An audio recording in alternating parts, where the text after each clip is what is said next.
ഈശോ മിശിഹായിക്ക് സ്തുതിയായിരിക്കട്ടെ.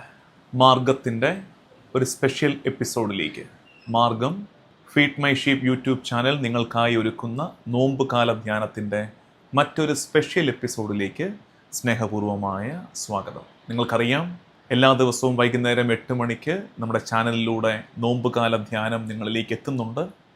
മറ്റുള്ളവർക്ക് നിങ്ങൾ പങ്കുവെക്കുന്നുണ്ട്. അതുകൂടാതെ എല്ലാ വെള്ളിയാഴ്ചകളിലും ഒരു അധിക ടീച്ചിങ്, ഒരു അധിക ധ്യാനം, ഒരു എക്സ്ട്രാ ടീച്ചിങ് നമ്മളിലേക്ക് എത്താറുണ്ട്.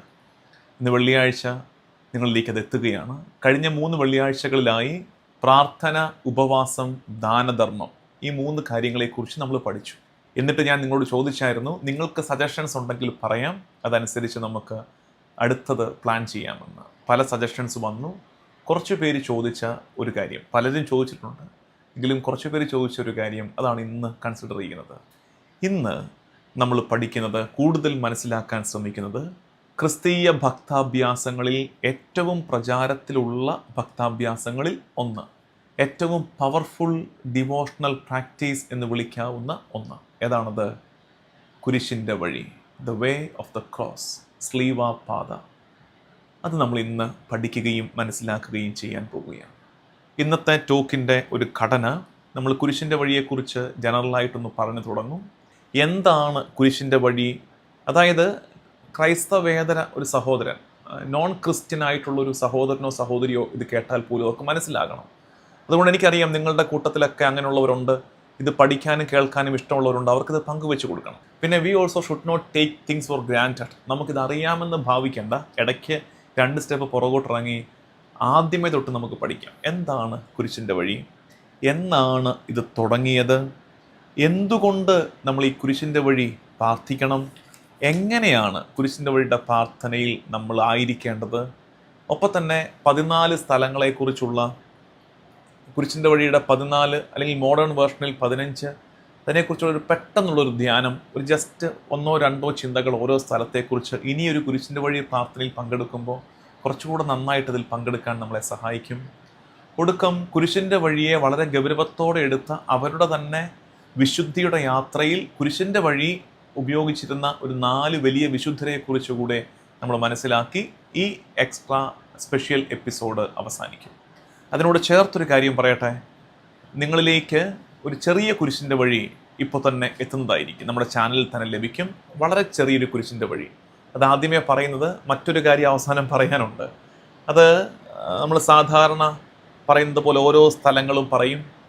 ആ സ്ഥലങ്ങളെക്കുറിച്ചുള്ളൊരു ചെറിയ ഒരു സെൻറ്റൻസിൻ്റെ ഒരു ധ്യാനം, ഒരു സെൻറ്റൻസിൻ്റെ ഒരു പ്രാർത്ഥന. അപ്പോൾ ഏത് തിരക്കിനിടയ്ക്കും ഒന്ന് പെട്ടെന്ന് കേട്ട് പ്രാർത്ഥിക്കാം.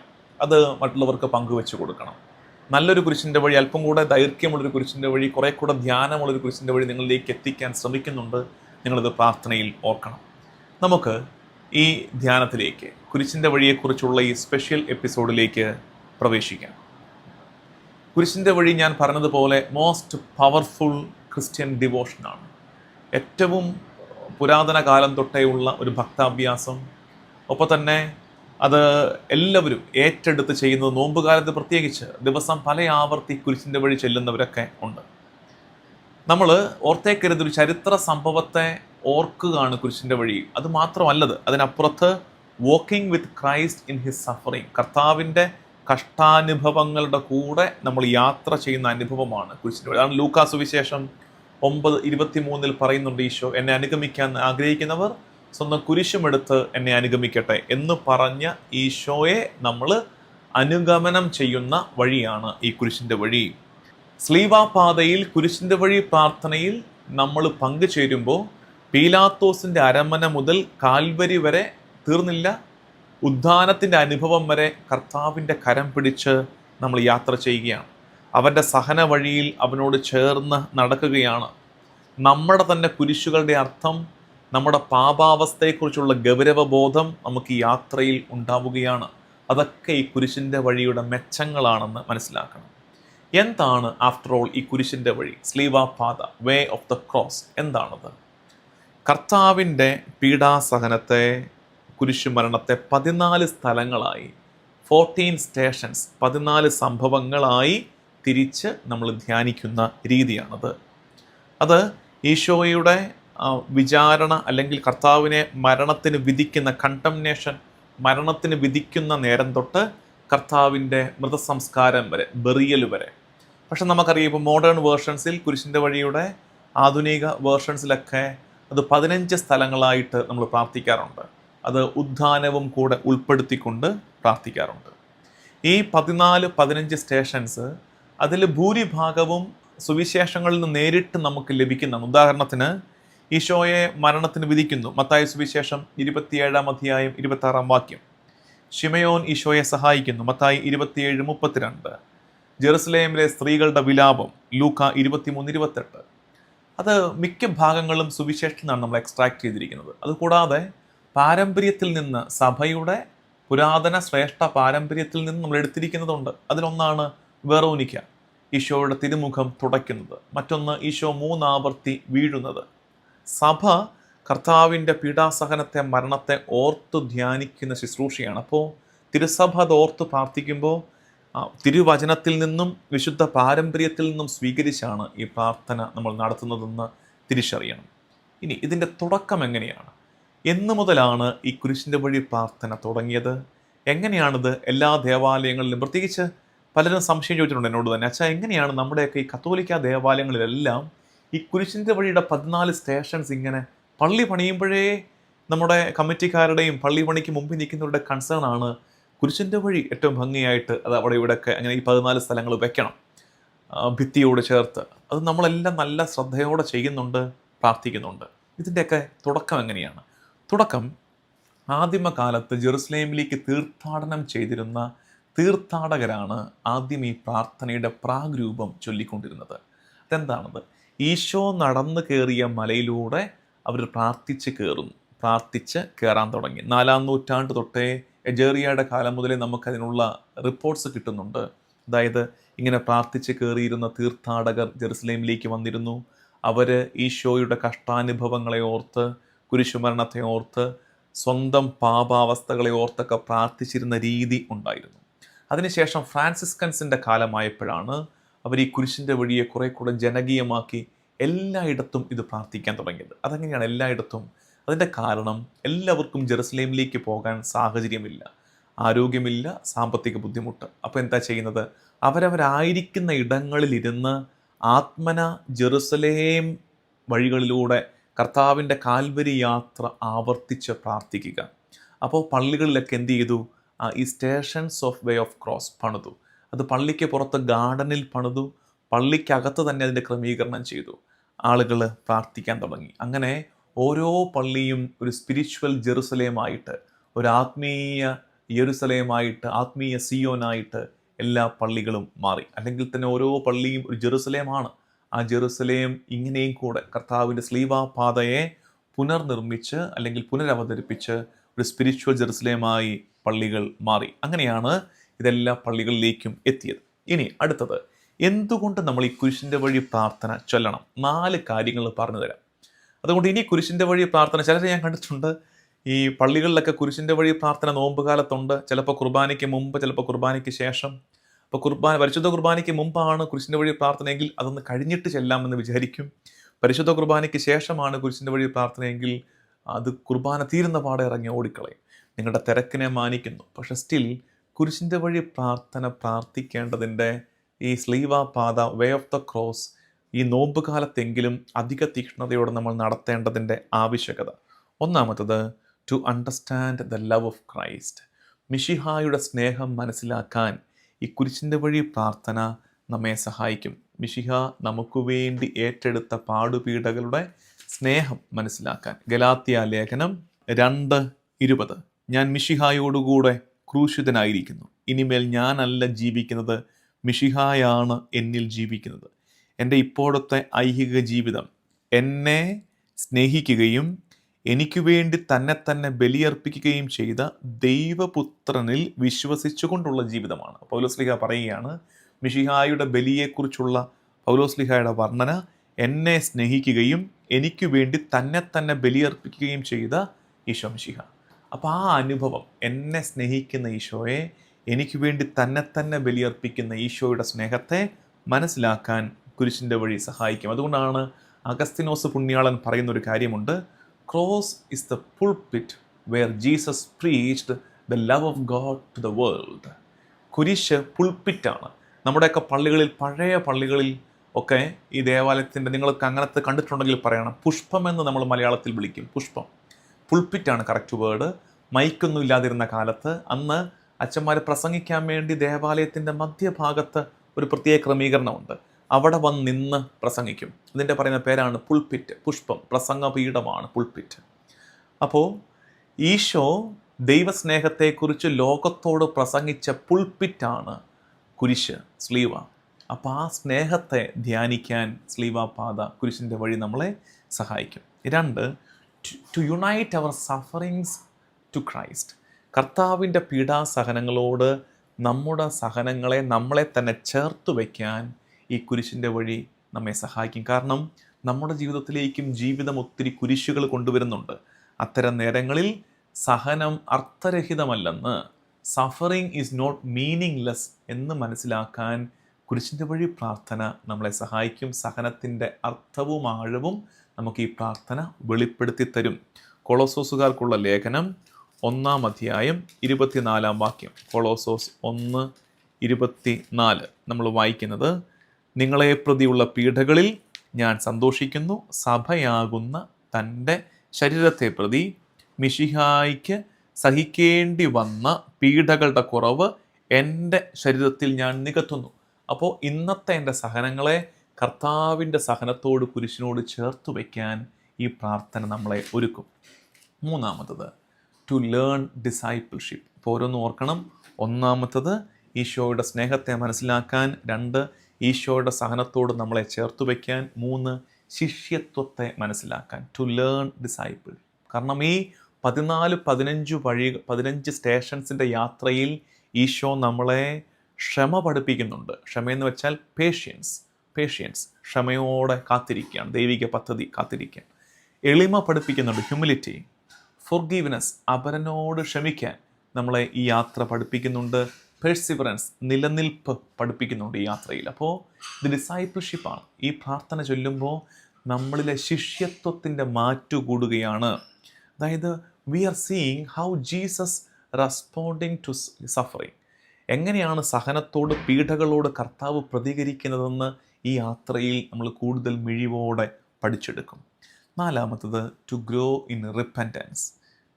In repentance. കർത്താവ് അനുഭവിക്കേണ്ടി വന്ന ഈ കഠിന യാതനകൾ നമ്മുടെ പാപത്തിൻ്റെ ഗൗരവത്തെ നമുക്ക് കാണിച്ചു തരുന്നു. അങ്ങനെയാണ് എടുക്കേണ്ടത്. ചിലർ ചോദിച്ചിട്ടുണ്ട്, എന്തിനാ ഇത്ര ഈശോ കടന്ന് ഈ പാടുപെട്ട് സഹിക്കുന്നത്, എന്തിനാ ഇത്ര ഒരാളെ ദ്രോഹിക്കുന്നത്? ഇത്രയും ദ്രോഹിക്കുന്നതിൻ്റെ പിന്നിൽ ഒരു തിയോളജിക്കൽ കാരണമുണ്ട്. അത്രമേൽ ഗൗരവമാണ് നമ്മുടെ പാപങ്ങളെന്ന്. Seriousness of our sin is revealed. നമ്മുടെ പാപത്തിൻ്റെ ഗൗരവമാണ് ഇവിടെ വെളിപ്പെടുന്നത്, ഒപ്പം ദൈവത്തിൻ്റെ കരുണയും. അപ്പോൾ ഈ 14-15 സ്ഥലങ്ങളിലൂടെ ഈ പ്രാർത്ഥന ചൊല്ലുന്ന ഒരാൾക്ക് സ്വന്തം പാപത്തിൻ്റെ ഗൗരവവും ആ പാപത്തെയും മായ്ച്ചു കളയുന്ന കർത്താവിൻ്റെ കാരുണ്യവും മനസ്സിലാക്കാൻ പറ്റും. ഇനി ഹൗ ടു പ്രേ, എങ്ങനെയാണ് ഇത് പ്രാർത്ഥിക്കേണ്ടത്? ഇപ്പോൾ ഈ 14-15 സ്ഥലങ്ങളിലൂടെ നമ്മൾ യാത്ര ചെയ്യുമ്പോൾ എങ്ങനെയാണ് നമ്മൾ പ്രാർത്ഥിക്കേണ്ട ഒരു മെത്തേഡ്? First word, meditate. നമ്മൾ ആ കാഴ്ച കാണണം. Get into their shoes. അവിടെ നമ്മൾ പ്രസൻറ്റ് ചെയ്യണം, മെഡിറ്റേറ്റ് ചെയ്യണം. 2, കർത്താവിൻ്റെ സഹനത്തെ റിഫ്ലക്റ്റ് ചെയ്യണം. ആ സഹനം നമ്മൾ അനുഭവിക്കണം. 1, ആ കാഴ്ച കാണണം, മെഡിറ്റേറ്റ് ചെയ്യണം. 2, റിഫ്ലക്റ്റ് ചെയ്യണം. 3-ാമത്തത്, apply it in our life. നമ്മുടെ ജീവിതത്തിലേക്ക് ഓരോ സ്റ്റേഷൻസിനെയും അപ്ലൈ ചെയ്യണം. ഉദാഹരണത്തിന് നമ്മളിപ്പോൾ ധ്യാനിക്കാൻ പോവാണ്. പീലാത്തോസ് കൈ കഴുകി മാറി. അതിനെക്കുറിച്ച് അഗസ്തിനോസ് പുണ്യാളം പറയുന്നത്, പീലാത്തോസ് കൈ മാത്രമേ കഴുകിയുള്ളൂ, ഹൃദയം കഴുകിയില്ല. ചിലപ്പോൾ നമ്മളും അങ്ങനെയാണ്. കൈ കഴുകി നമ്മളെ തന്നെ സേഫാക്കും, ഹൃദയം കഴുകാൻ, മാനസാന്തരപ്പെടാൻ ഒരുക്കമല്ല. അപ്പോൾ നമ്മൾ എന്ത് ചെയ്യണം? അതിനെ നമ്മുടെ ജീവിതത്തിലേക്ക് അപ്ലൈ ചെയ്യണം. അപ്പോൾ meditate, reflect, apply and finally pray for grace. ഇതെല്ലാം ധ്യാനിച്ചിട്ട്, കർത്താവേ, നിൻ്റെ കുരിശുമരണത്തിൻ്റെ യോഗ്യതയായ കൃപ ഞങ്ങളിലേക്ക് ചൊരിയണേ എന്ന് പ്രാർത്ഥിച്ചു വേണം കുരിശിൻ്റെ വഴി പ്രാർത്ഥനയിൽ പങ്കെടുക്കാൻ. It is school of prayer. അത് പ്രാർത്ഥനയുടെ കളരിയാണ്, പ്രാർത്ഥനയുടെ വിദ്യാലയമാണ് വേ ഓഫ് ദ ക്രോസ്, കുരിശിൻ്റെ വഴി പ്രാർത്ഥനയെന്ന് തിരിച്ചറിയാം. ഇനി കുരിശിനെക്കുറിച്ച്, സ്ലീവായെക്കുറിച്ച്, കർത്താവിൻ്റെ കുരിശുമരണത്തിൻ്റെ പ്രത്യേകതകളെക്കുറിച്ച്, ചിന്തിയ രക്തത്തിൻ്റെ മഹത്വത്തെക്കുറിച്ച്, അങ്ങനത്തെ ഈ കുരിശിൻ്റെ വഴിയിൽ ഓരോ സ്ഥലവും നമ്മൾ ഡീറ്റെയിൽഡ് ആയിട്ട് മാർഗത്തിൽ പഠിക്കുന്നുണ്ട്. കുറേ ഇപ്പം നിങ്ങൾ പഠിച്ചു വന്നു. ഉദാഹരണത്തിന് നമ്മൾ അന്ന് പറഞ്ഞതല്ലേ, രണ്ടാവർത്തി ഞാൻ പറഞ്ഞൊരു കാര്യമാണ്, ഈശോ കുരിശ് ചുമന്ന് കയറി, മരം ചുമന്ന് കയറി, ഇസഹാക്ക് വിറക് ചുമന്ന് കയറി, അങ്ങനെയൊക്കെ നമ്മൾ ഇതിൻ്റെ തിയോളജിക്കൽ ഡെപ്ത് മാർഗം സീരീസിലൂടെ നമുക്ക് കിട്ടിക്കൊണ്ടിരിക്കുന്നുണ്ട്. ഇതൊരു ജനറൽ അണ്ടർസ്റ്റാൻഡിംഗ് ആണ്. കുരിശിൻ്റെ വഴി പ്രാർത്ഥനയ്ക്ക് മാത്രം ഞാൻ ഫോക്കസ് ചെയ്യുന്നുള്ളൂ. അതിനകത്തെ സ്ഥലങ്ങളും അതിൻ്റെ ഡീറ്റെയിൽസും ഒക്കെ നമ്മൾ മാർഗത്തിൽ പറയും. എങ്കിൽ നമ്മളിപ്പോൾ ഈ 14 സ്ഥലങ്ങളെ 15 സ്ഥലങ്ങളെ പെട്ടെന്നൊന്ന് മെൻഷൻ ചെയ്തു പോകും. ഇനി ഒരു കാര്യം കൂടെ പറഞ്ഞിട്ട് അതിലേക്ക് പോകാം. കുരിശിൻ്റെ വഴി പ്രാർത്ഥന ചൊല്ലുമ്പോൾ നമുക്കുണ്ടാകേണ്ട മനോഭാവം എന്താണ്? നിങ്ങൾ ഓർക്കണേ, ഈ ടോക്ക് വേണമെങ്കിൽ ഒന്നുകൂടെ കേട്ട് നോക്കണേ. നമ്മൾ പല കഷ്ണങ്ങളായിട്ട് പല കാര്യങ്ങൾ പറഞ്ഞിട്ടുണ്ട്. കുരിശിൻ്റെ വഴി പ്രാർത്ഥന എന്താണ്, അതിൻ്റെ ചരിത്രം എന്താണ്, എന്തുകൊണ്ടത് പ്രാർത്ഥിക്കണം, അത് പ്രാർത്ഥിക്കേണ്ട രീതി എങ്ങനെയാണ്, ഒടുക്കന്തേ അത് പ്രാർത്ഥിക്കുമ്പോൾ നമുക്കുണ്ടാകേണ്ട മനോഭാവം എന്താണ്? ഒന്നാമത് ഗ്രാറ്റിറ്റ്യൂഡ്, നന്ദിയോടെ വേണത് പ്രാർത്ഥിക്കാൻ, നന്ദിയോടെ. 2 റിപ്പൻറ്റൻസ്, അനുതാപത്തോടെ പ്രാർത്ഥിക്കണം. 3 കമ്പാഷൻ, കർത്താവ് അനുഭവിക്കുന്നതിലേക്ക് നമ്മൾ ചേർന്ന് നിന്ന് ഫീൽ ചെയ്യണം, കമ്പാഷൻ. 4 കമ്മിറ്റ്മെൻറ്റ്, ഒരു പുതിയ ജീവിതത്തിലേക്ക് കമ്മിറ്റ് ചെയ്ത് വേണം ഇത് പ്രാർത്ഥിക്കാൻ. അപ്പോൾ ഈ മനോഭാവങ്ങളോടെ വേണം കുരിശിൻ്റെ വഴി പ്രാർത്ഥന പ്രാർത്ഥിക്കാൻ. ഇനി നമുക്ക് ഇതിനെക്കുറിച്ച്, കുരിശിൻ്റെ വഴിയെക്കുറിച്ച് പറയുന്നത് മിസ്റ്റിക്കൽ മാപ്പ് ഓഫ് സാൽവേഷൻ എന്നാണ്. രക്ഷയുടെ മൗതിക ഭൂപടം, രക്ഷയുടെ മൗതിക ഭൂപടം, മിസ്റ്റിക്കൽ മാപ്പ് ഓഫ് സാൽവേഷനാണ് കുരിശിൻ്റെ വഴി പ്രാർത്ഥന. Mirror of every Christian life, ഓരോ ക്രിസ്ത്യാനിയുടെയും ജീവിതത്തിൻ്റെ ദർപ്പണമാണ്. അവൻ മുമ്പിൽ പിടിച്ചു നോക്കേണ്ട കണ്ണാടിയാണ് ഈ കുരിശിൻ്റെ വഴിയുടെ 15 സ്ഥലങ്ങൾ. അതിനോട് ചേർന്ന് വേഗം ഓരോ സ്ഥലങ്ങളും ഒന്ന് പെട്ടെന്ന് പറഞ്ഞു പോകാം. ഒരു പക്ഷേ ഇനി ഒരിക്കൽ കൂടെ കുരിശിൻ്റെ വഴി പ്രാർത്ഥനയിൽ പങ്കെടുക്കുമ്പോൾ അത് വെച്ച് ധ്യാനിക്കാൻ, പ്രാർത്ഥിക്കാൻ നമുക്ക് കഴിയും. പ്രത്യേകിച്ച് നമ്മുടെ ഈ ചെറിയ എഡീഷൻ ഇന്ന് നിങ്ങളിലേക്ക് എത്തും.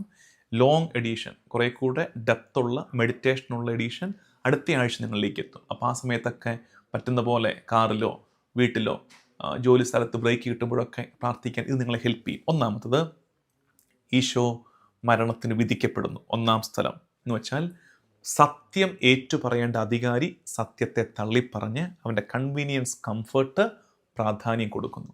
നമുക്ക് സംഭവിക്കും, സത്യത്തെ നിഷേധിച്ച് തിന്മയുമായി കോംപ്രമൈസിലാകുന്ന അപകടം നമുക്ക് പറ്റാറുണ്ട്. അത് വരാതിരിക്കാൻ നേരത്തെ പറഞ്ഞ അഗസ്തിനോസ് പുണ്യാളം പറഞ്ഞില്ലേ, കൈ കഴുകിയവൻ ഹൃദയം കഴുകണമായിരുന്നു. 2-ാം സ്ഥലം, ഈശോ കുരിശ് ചുമക്കുന്നു. ഈശോ പ്രതിരോധിച്ചില്ല, എതിർത്തില്ല. ഹി എംബ്രേസസ് ക്രോസ്, കുരിശിനെ അവൻ പുൽകുന്നു. കുരിശ് മനുഷ്യകുലത്തിൻ്റെ പാപഭാരത്തെ സൂചിപ്പിക്കുന്നു. ഇനി അവൻ നടക്കുന്നത് സ്നേഹത്തിൻ്റെ വഴിയിലൂടെയാണ്. നമ്മുടെ ജീവിതത്തോട് ബന്ധപ്പെടുത്തി അതിനെ ചിന്തിക്കണം.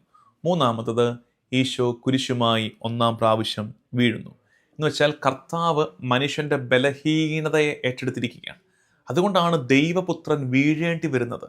അതിനെക്കുറിച്ചാണ് പണ്ട് നമ്മൾ മാർഗം എപ്പിസോഡിൽ പറഞ്ഞു, ക്രിസോസ്തം പിതാവ് പറയുന്നത്. അതായത് what is not assumed is not redeemed. അതിൻ്റെ ഉള്ളിലേക്ക് പ്രവേശിക്കാതെ നിനക്കതിനെ വീണ്ടെടുക്കാൻ സാധിക്കില്ല. കർത്താവ് മനുഷ്യത്വത്തിൻ്റെ ഉള്ളിലേക്ക് പ്രവേശിച്ചിരിക്കുകയാണ്. അതിൻ്റെ ബലഹീനതയാണ് അവൻ്റെ വീഴ്ചയിലൂടെ നമ്മൾ കാണുന്നത്. നമ്മുടെ ബലഹീനതയാണ് ആ വീഴ്ച. 4-ാമത്തത്, ഈശോ മാതാവിനെ കാണുന്നു. ഇതൊരു നിശബ്ദമായ എന്നാൽ ശക്തമായ, സൈലൻറ്റ് യെറ്റ് പവർഫുൾ എൻകൗണ്ടർ ആണ് 2 പേർ തമ്മിൽ നടക്കുന്നത്. ഇവിടെ മാതാവ് ഇസ്രായേലിൻ്റെ പ്രത്യാശയുടെ സൂചനയാണ്. സഭ കർത്താവിനോട് ചേർന്ന് നിൽക്കുന്നതിൻ്റെ സൂചനയാണ്. അപ്പോൾ മാതാവ് നമ്മളെ പഠിപ്പിക്കുകയാണ് how to stand at the face of suffering. സഹനമുഖത്ത് എങ്ങനെ നിൽക്കണമെന്ന് മറിയം നമ്മെ പഠിപ്പിക്കുകയാണ് ഈ 4-ാം സ്ഥലത്ത്. 5-ാം സ്ഥലത്ത് ശിമയോൻ, കവറീൻകാരനായ ശിമയോനെ നമ്മൾ കാണുന്നു. അപ്പോൾ അവിടെ നമ്മൾ ധ്യാനിക്കേണ്ടത്, ദൈവം മനുഷ്യനെ അനുവദിക്കുന്നു. എന്തിന്? രക്ഷാകര കർമ്മത്തിൽ ഭാഗഭാക്കുകളാകാൻ. അത് അന്നും ഇന്നും അങ്ങനെയാണ്. കർത്താവിൻ്റെ ഈ സാൽവേഷൻ പ്രൊജക്റ്റിൽ നമ്മളെയും കർത്താവ് ചേർത്ത് പിടിക്കുന്നുണ്ട്. പരാതികളില്ലാതെ, പരിഭവങ്ങളില്ലാതെ അപ്രതീക്ഷിതമായി വന്ന ഈ നിയോഗത്തെ ഏറ്റെടുക്കാൻ നമുക്കും കഴിയണം, ശിമയോനെ പോലെ. 6-ാമത്തത്, വെറോനിക്ക മിശിഹായുടെ തിരുമുഖം തുടയ്ക്കുന്നു. അവളുടെ തൂവാലയിൽ കർത്താവിൻ്റെ തിരുമുഖം പതിയുന്നു. കർത്താവിനോട് ചേർന്ന് നടന്നും കർത്താവിൻ്റെ മുഖം പാവങ്ങളിൽ കണ്ട് അവരെ സഹായിച്ചും നമ്മളിൽ സംഭവിക്കണം, കർത്താവിൻ്റെ മുഖം നമ്മുടെ ആത്മാവിൽ പതിയണം. അതാണ് മത്തായി 25:40 ഈശോ പറയുന്നു, ഈ ചെറിയവരിൽ ഒരാൾക്ക് നിങ്ങൾ ചെയ്തപ്പോഴൊക്കെ എനിക്ക് തന്നെയാണ് ചെയ്തത്. 7-ാം സ്ഥലം ഈശോ 2-ാം പ്രാവശ്യം വീഴുന്നു. അത് മനുഷ്യകുലത്തിൻ്റെ ആവർത്തിച്ചുള്ള വീഴ്ചയെ, ബലഹീനതയെ സൂചിപ്പിക്കുന്നു. അപ്പോൾ അവിടെ വീണ്ടും കർത്താവിൻ്റെ കരുണ പ്രവർത്തിക്കുന്നു. മിശിഹ തമ്പുരാൻ എഴുന്നേൽക്കുന്നു. മനുഷ്യൻ്റെ വീഴ്ചയിൽ കർത്താവിൻ്റെ കരുണ, നമ്മൾ എഴുന്നേൽക്കുന്നു. അതായത് ക്രിസോസ്റ്റോം പിതാവ് പറയുന്നു, God never tires of forgiving, we are tire of asking. കരുണ കാണിച്ച് കർത്താവിന് മടുക്കുന്നില്ല, കരുണ ചോദിച്ച് നമുക്കാണ് മടുക്കുന്നത്. 8-ാമത്തത്, ജെറുസലേം സ്ത്രീകളുടെ വിലാപം, കർത്താവ് അവരെ ആശ്വസിപ്പിക്കുന്നത്. നമ്മൾ കഴിഞ്ഞ ദിവസങ്ങളിൽ മാർഗത്തിൽ കേട്ടതാണ്. കണ്ണീരല്ല പ്രധാനപ്പെട്ടത്, മാനസാന്തരമുണ്ടോ എന്ന ചോദ്യമാണ് പ്രധാനപ്പെട്ടത്. വിലാപത്തേക്കാൾ ഹൃദയം നുറുങ്ങുകയും ഹൃദയത്തിൽ മാറ്റം വരികയും ചെയ്യുന്നുണ്ടോ എന്നതാണ് പ്രധാനപ്പെട്ടത്. വിശ്വാസം നഷ്ടപ്പെട്ടു പോകുന്നതിനെ ഓർത്ത്, ആ ധാർമ്മിക മൂല്യങ്ങൾ കൈമോശം വരുന്നതിനെ ഓർത്ത് നമ്മൾ വിലപിക്കുകയും അതിനു വേണ്ട കാര്യങ്ങൾ ചെയ്യുകയും വേണം എന്ന് ധ്യാനിക്കണം. 9-ാം സ്ഥലത്ത് ഈശോ 3-ാം പ്രാവശ്യം വീഴുന്നിടത്ത് അത് എക്സ്ട്രീം ബേർഡൻ ഓഫ് സിൻ ആണ്. പാപത്തിൻ്റെ അങ്ങേയറ്റത്തെ ഭാരം വെളിപ്പെടുന്ന നേരമാണത്. അവിടെയും ആ പാപത്തിന് മുകളിലും കർത്താവിൻ്റെ കരുണ പ്രവർത്തിക്കുന്നു. അതുകൊണ്ടാണ് മിശിഹ തമ്പുരാൻ വീണ്ടും എഴുന്നേൽക്കുന്നത്. 10-ാമത്തെ സ്ഥലത്ത് ഈശോയുടെ വസ്ത്രങ്ങൾ ഉരിഞ്ഞെടുക്കപ്പെടുന്ന ഭാഗത്ത് നമ്മൾ ഓർക്കേണ്ടത്, അതിൻ്റെ പേരാണ് കെനോസിസ്. ശൂന്യവൽക്കരണം നടക്കുന്നു. കർത്താവ് തന്നെ ശൂന്യനാക്കി. അതാണ് നമ്മൾ ഫിലിപ്പി ലേഖനം 2-ാം അധ്യായം 7-ാം വാക്യം. അവൻ തന്നെ ശൂന്യനാക്കി ദാസന്റെ രൂപം സ്വീകരിച്ചു. കർത്താവിൻ്റെ ശൂന്യവൽക്കരണത്തിൻ്റെ തെളിവാണ്. ഒന്നുമല്ലാതിരുന്നിട്ടും എന്തോ ആണെന്ന് ഭാവിക്കുന്ന നമുക്ക് ഈ ശൂന്യവൽക്കരണം മാതൃകയും വെല്ലുവിളിയുമാകുന്നു. 11-ാം സ്ഥലത്ത് കർത്താവിനെ കുരിശിൽ തറയ്ക്കുന്നു. അതിനെക്കുറിച്ച് പറയുന്നത്, കർത്താവിനെ ഈ ഭൂമിയിൽ കിളുത്ത മരത്തിലേക്ക് തറയ്ക്കുമ്പോൾ സ്വർഗവും ഭൂമിയും ഒന്നാകുന്ന അനുഭവമാണത്. സ്വർഗവും ഭൂമിയും വിവാഹിതരാകുന്ന നിമിഷമാണത്. കർത്താവിൻ്റെ കരങ്ങൾ സ്ട്രെച്ച് ചെയ്യുമ്പോൾ, അവൻ്റെ കരങ്ങൾ വിരിച്ചവൻ നിൽക്കുമ്പോൾ, അവൻ ലോകം മുഴുവനെയും, യൂണിവേഴ്സൽ സാൽവേഷൻ, ലോകം മുഴുവനെയും രക്ഷയുടെ ഇടത്തേക്ക് അവൻ ചേർത്ത് പിടിക്കുന്ന കാഴ്ചയാണത്. 12-ാമത്തത്, ഈശോ കുരിശിൽ മരിക്കുന്നു. അവൻ നമുക്ക് വേണ്ടി ജീവാർപ്പണം ചെയ്യുന്നു. ദേവാലയത്തിൻ്റെ തിരശ്ശീല 2-ആയി തുറക്കുന്നു. സ്വർഗത്തിൻ്റെ കവാടം മനുഷ്യകുലത്തിനായി തുറന്നു കിട്ടുന്ന നിമിഷം. 13-ാമത്തത്, കർത്താവിൻ്റെ ശരീരം കുരിശിൽ നിറക്കി മാതാവിൻ്റെ മടിയിൽ കിടത്തുന്നു. പിയാത്ത ഒക്കെ ഓർക്കണം. അതായത് ഒരുപാട് പേർക്ക് സൗഖ്യം നൽകിയ, ഒരുപാട് പേർക്ക് ജീവൻ നൽകിയ കർത്താവിൻ്റെ ദേഹം, കർത്താവ് ചേതനയറ്റ് നിശബ്ദമായി മറിയത്തിൻ്റെ മടിയിൽ കിടക്കുന്നു. അവിടെ ഇതൾ വിരിഞ്ഞ് തുടങ്ങുകയാണ് എന്ത്? പ്രത്യാശയുടെ രഹസ്യം. പ്രത്യാശ ആരംഭിക്കുകയാണ് ആ നിമിഷം തൊട്ട്. 14-ാമത്തത്, കർത്താവിൻ്റെ മൃതദേഹം കല്ലറയിൽ സംസ്കരിക്കുന്നു. അത് പ്രാർത്ഥിക്കുമ്പോൾ നിങ്ങൾ ഓർക്കണം, ഒരു വിത്ത് ഇടുകയാണ്. മണ്ണ് കിളച്ച് ഒരു വിത്ത് പാകി പോവുകയാണ്. ഈ വിത്ത് കിളുക്കാതിരിക്കുമോ? രക്തം കൊണ്ട് നനച്ച ആ വിത്ത് കിളുക്കാതിരിക്കുമോ? പ്രത്യാശ വീണ്ടും. 15-ാമത്തെ സ്ഥലത്ത് കർത്താവിൻ്റെ ഉദ്ധാനം നമ്മൾ അനുസ്മരിക്കും, പ്രാർത്ഥിക്കും. ഉദ്ധാനമില്ലെങ്കിൽ നമ്മളൊരു ട്രാജഡിയെ ആഘോഷിക്കുന്നവരായി മാറും. അല്ല, നമ്മൾ ട്രാജഡി അല്ല. മരണത്തിൻ്റെ മേൽ, രോഗത്തിൻ്റെ മേൽ, പാപത്തിൻ്റെ മേൽ കുരിശിലൂടെയും 3-ാം നാളിലെ തിരുവുദ്ധാനത്തിലൂടെയും കർത്താവ് വിജയം കൊണ്ടുവന്നു. ഇനി മുതൽ കുരിശ് വിജയത്തിൻ്റെ അടയാളമായി മാറുന്നു. ഇത്രയും ധ്യാനത്തിലൂടെ ഇതൊക്കെ ഓർത്ത് ഇനി നമുക്ക് കുരിശിൻ്റെ വഴി പ്രാർത്ഥന ചൊല്ലി പ്രാർത്ഥിക്കണം. 4 വിശുദ്ധരെ വേഗം പരിചയപ്പെടുത്താം.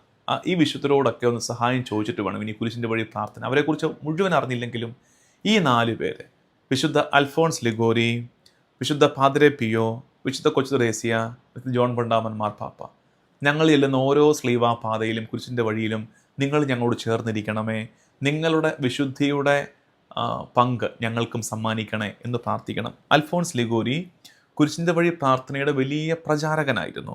അദ്ദേഹം പറയുന്നൊരു കാര്യമുണ്ട്, കുരിശിൻ്റെ വഴി പ്രാർത്ഥന നമ്മുടെ ഉള്ളിൽ ഈശോയുള്ള സ്നേഹത്തെ ആളിക്കത്തിക്കും എന്നാണ് പറഞ്ഞിരിക്കുന്നത്.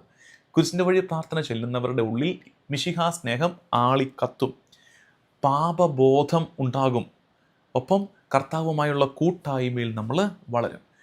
ഞാൻ പറഞ്ഞില്ലേ നമ്മളൊരു കുരിശിൻ്റെ വഴി ഒരുക്കുന്നുണ്ടെന്ന്. അൽഫോൺസ് ലിഗോരി കമ്പോസ് ചെയ്തൊരു കുരിശിൻ്റെ വഴി, അതൊരു ക്ലാസിക്കലാണ്. നിങ്ങൾ പ്രാർത്ഥിക്കണം. ഫീഡ് മൈ ഷിപ്പിലൂടെ അടുത്ത ആഴ്ച നിങ്ങളിലേക്ക് അതെത്താൻ നമ്മുടെ ടീം അതിനുവേണ്ടി വർക്ക് ചെയ്യുന്നുണ്ട്.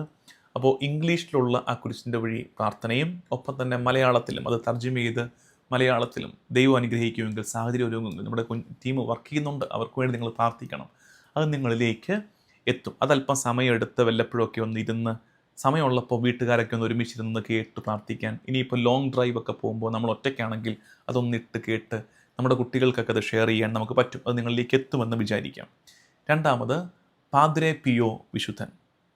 പാദ്രെ പിയോയെക്കുറിച്ച് പറയുന്ന 1 മണിക്കൂറിന് മുകളിൽ, അതായത് വളരെ ഇൻറ്റൻസിറ്റിയോട് കൂടിയാണ് അദ്ദേഹത്തിൻ്റെ കുർബാന അർപ്പണത്തെക്കുറിച്ചൊക്കെ നമുക്കറിയാം. അങ്ങേയറ്റം തീവ്രതയോടുകൂടിയാണ് അദ്ദേഹം ഈ കുരിശിൻ്റെ വഴി പ്രാർത്ഥിച്ചിരുന്നത്. പ്രാർത്ഥനയുടെ നേരത്ത് പലപ്പോഴും അദ്ദേഹം കണ്ണീർ വാർത്ത് കരഞ്ഞിരുന്നു.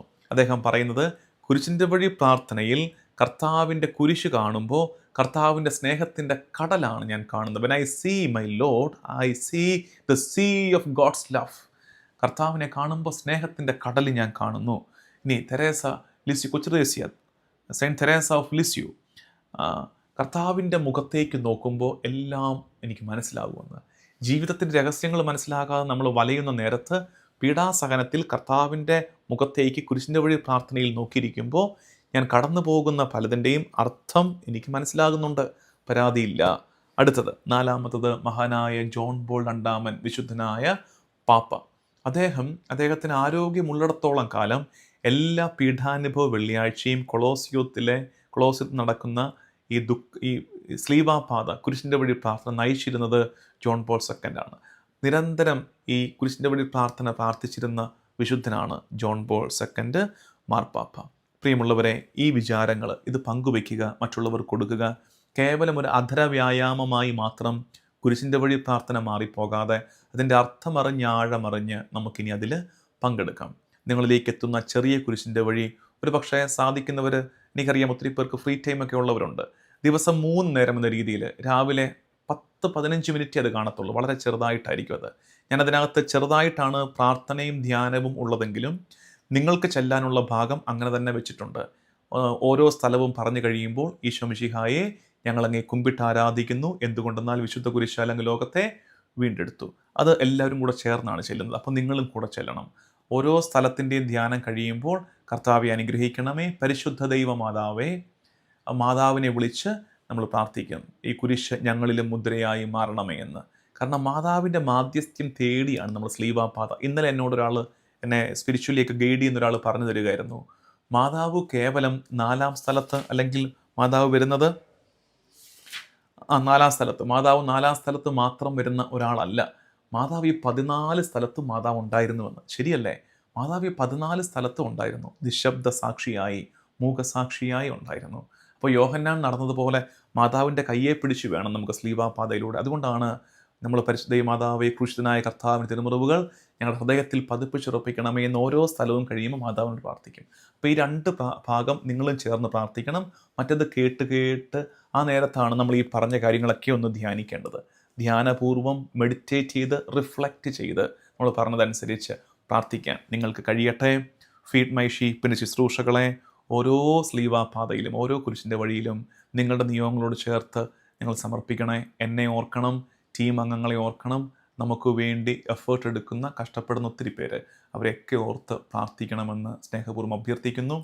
നിങ്ങൾക്ക് കുരിശിൻ്റെ വഴി പ്രാർത്ഥന ഇതിനോടൊപ്പം തന്നെ അപ്ലോഡ് ചെയ്യും. ചിലപ്പോൾ അല്പം വൈകും. ഇനി വൈകി കിട്ടിയില്ല എന്ന് വരികിൽ നമ്മുടെ ഫീഡ് മൈ ഷീപ്പ് നമ്പറിലേക്ക് നിങ്ങളൊന്ന് കോൺടാക്റ്റ് ചെയ്യുക. നമ്മുടെ ടീം അംഗങ്ങൾ നിങ്ങൾക്കത് അയച്ചു തരുന്നതായിരിക്കും. അത് മറ്റുള്ളവർക്ക് കൊടുക്കുകയും ചെയ്യുക. ഈശോ മിശിഹായിക്ക് സ്തുതിയായിരിക്കട്ടെ. ദൈവനാമത്തിന് മഹത്വം ഉണ്ടാകട്ടെ. ആമേൻ.